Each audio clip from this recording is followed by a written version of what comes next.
আসসালামু আলাইকুম রহমতুল্লাহ। প্রিয় দর্শক, ইতিমধ্যে আপনারা সকলে জানেন 26শে এপ্রিল আজকে বাংলাদেশের কিছু নামদারি সুন্নি রয়েছে, তাদের সোহরাওয়ার্দী উদ্যানে তাদের সমাবেশ। তো সোহরাওয়ার্দী উদ্যানে আশপাশে যে সমস্ত সিন্নির দোকানগুলো রয়েছে তাদেরকে বলবো, আপনারা প্রচুর পরিমাণে জিলাপি বানান। আজকে দেখবেন জিলাপি আপনারা এত পরিমাণে বানাবেন, তারপরও বানায় রাখতে পারবেন না, শেষ হয়ে যাবে।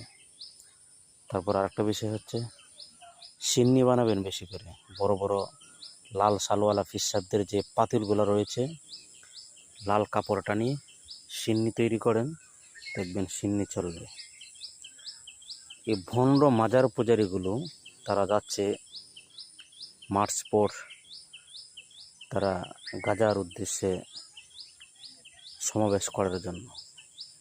কিন্তু একটি পোস্ট দেখতে পেলাম, আমলিকের এক কুখ্যাত সন্ত্রাস, সে স্পষ্টভাবে বলছে, আপনারা দলে দলে আসুন, এখান থেকেই শেখ হাসিনার বাংলাদেশ আমরা ঘোষণা করব।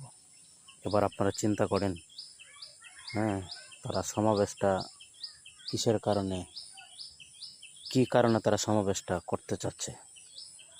তো আমরা আশা করব এখানে যেন ওরা কোনোভাবেই যেন আজকের কোনো সমাবেশ না করতে পারে।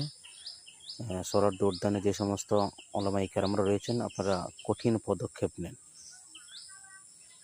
সকলে ভালো থাকবেন। আসসালামু আলাইকুম রহমতুল্লাহ।